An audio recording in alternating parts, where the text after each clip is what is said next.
जय मातेश्वरी साथियों, भगवती ज्योतिष समाधान में आपका पुनः स्वागत है।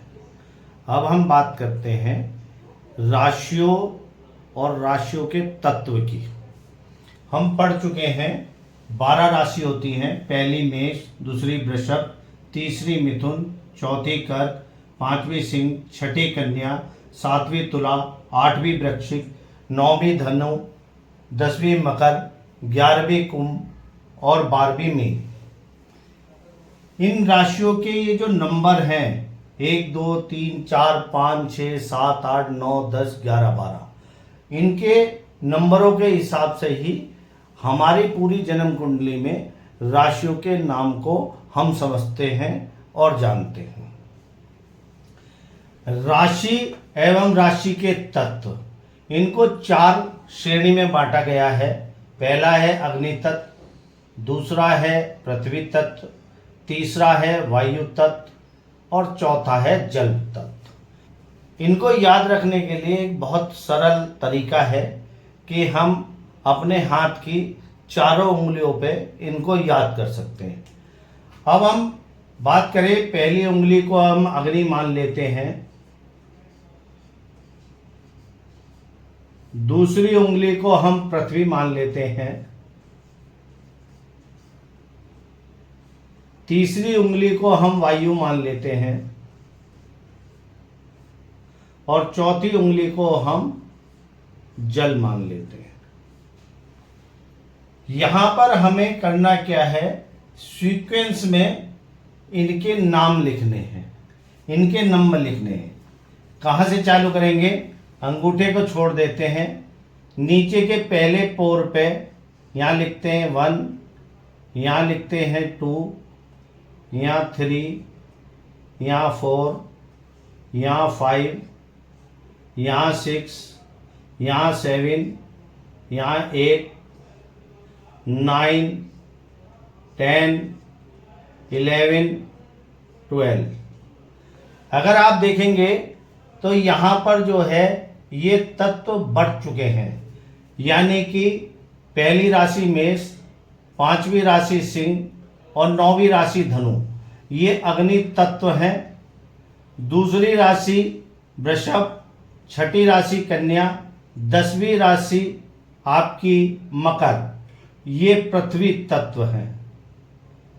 तीसरी राशि मिथुन, 7वीं राशि तुला, 11वीं राशि कुंभ, ये वायु तत्व हैं। चौथी राशि कर्क, 8वीं राशि वृश्चिक और 12वीं राशि मीन, ये जल तत्व है। तो इस तरीके से हम इन राशियों को अपनी उंगलियों पे निकाल के ये पहचान सकते हैं कि ये कौन सी राशि अग्नि तत्व में आती है, कौन सी पृथ्वी तत्व में आती है और कौन सी वायु तत्व में आती है और कौन सी जल तत्व में आती है। अब हम इससे आगे जानकारी लेते हैं कि इनके स्वभाव किस किस रूप में बांटे हुए हैं, कौन कौन सी राशि स्थिर है, कौन सी राशि चर है और कौन सी राशि द्विस्वभाव की। अब हम यहाँ पर जानते हैं राशि एवं राशि के प्रकार। 3 प्रकार होते हैं। एक होता है चर राशि, दूसरी होती है स्थिर राशि,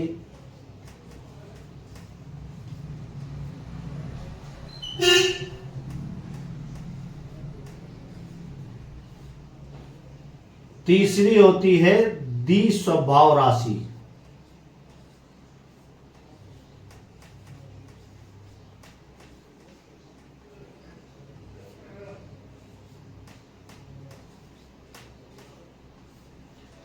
चर राशि वो है जो कि चलते हुए काम करें तो अच्छा रिजल्ट दे पाते हैं। चर राशि के जातक मार्केटिंग लाइन का काम बहुत अच्छी तरीके से और बहुत अच्छी रिजल्ट के साथ अपने कार्य को करते हैं। स्थिर राशि वह व्यक्ति जो बैठ के काम करने की इच्छा रखते हैं और उसमें ज़्यादा सक्सेस होते हैं। द्विस्वभाव राशि यानी कि जो व्यक्ति चल के भी काम कर सकता है और बैठ के भी काम कर सकता है, वह द्वि स्वभाव राशि के व्यक्ति अच्छा जो है फल प्राप्त करते हैं, अच्छा रिजल्ट पाते हैं। अगर आप किसी मार्केटिंग वाले व्यक्ति को बैठने के लिए कह दोगे तो शायद वो बैठ के इतना अच्छा काम ना कर पाए, जितना रिजल्ट जो है वह घूम फिर के मार्केट में जाके अच्छा रिजल्ट ला सकता है। उसी तरीके से अगर बैठने वाले व्यक्ति को आप मार्केटिंग लाइन का काम दे दोगे तो वह थक जाएगा, उस पर काम होगा ही नहीं, उसका मन ही नहीं लगेगा और वह नहीं कर पाएगा। स्थिर स्वभाव वाले अधिकतर जो है दुकानदार देखे जाते हैं, अपनी दुकान पे आते हैं, बैठते हैं, सारे दिन जो है अपना सामान बेचते हैं और शाम को घर चले जाते हैं। द्वि स्वभाव वाले व्यक्ति फील्ड का काम भी करते हैं और अपनी दुकान पर आकर भी बैठ जाते हैं। ऐसे व्यक्ति जैसे वकील जो है चल फिर के भी अपने क्लाइंट का को सेटिस्फाई करता है और बैठ के भी उसके केस की स्टडी करता है। तो इनमें कौन कौन सी राशि आती है, अब ये हम उंगलियों पे याद कर सकते हैं। हमें करना क्या है, हमें अपनी उंगलियों के जो पोर होते हैं उनको जो है इसमें डिवाइड कर लेना है। पहला पोर चर, दूसरा पोर स्थिर और तीसरा पोर द्वि स्वभाव।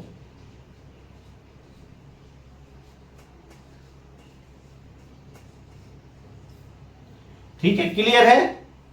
अब यहां पर हमें सिर्फ क्या करना है, ये जो राशियां हैं इन राशियों के नंबर को लिख देना है और उससे पहचान करना है कि कौन सी राशि किस चर में आती है, स्थिर में आती है, द्वि स्वभाव में। यहां लिख लेते हैं हम 1 2 3 4 5 6 7 8 9 10 11 12। तो आप देख रहे होंगे चर में 1 4 7 10, यानी कि चर में हमारी जो राशि आती है वह आती है मेष, दूसरी आती है कर्क, तीसरी आती है तुला,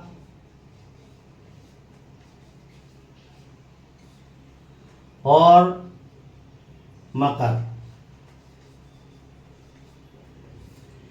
ये जो राशियां हैं ये चर राशि है।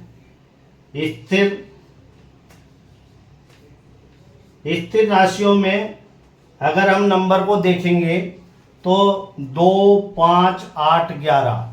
2 का मतलब हो गया वृषभ, 5 का मतलब हो गया सिंह,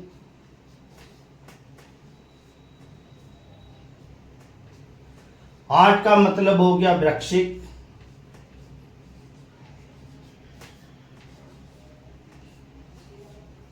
और 11 का नंबर हो गया कुंभ।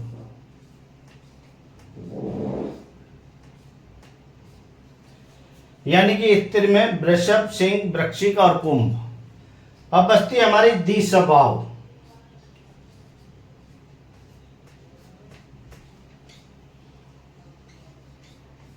द्वि स्वभाव में नंबर देखिए कौन से आते हैं, 3 6 9 12। 3 का मतलब हो गया मिथुन, 6 का मतलब हो गया कन्या, 9 का मतलब हो गया धनु, और 12 का मतलब हो गया मीन। इस तरीके से द्वि स्वभाव में मिथुन, कन्या, धनु और मीन राशि आती है। मैंने जो बताया है मुझे लगता है कि आपको समझ में आ गया होगा। हम अपनी क्लास को यहीं पर आज विराम देते हैं और मैं आपसे रिक्वेस्ट करूंगा कि अगर आपको मेरी क्लास अच्छी लग रही हो, मेरा पढ़ाया हुआ समझ में आ रहा हो, तो आप मेरे चैनल को लाइक करें, सब्सक्राइब करें और बेल आइकन का बटन दबाएं। धन्यवाद।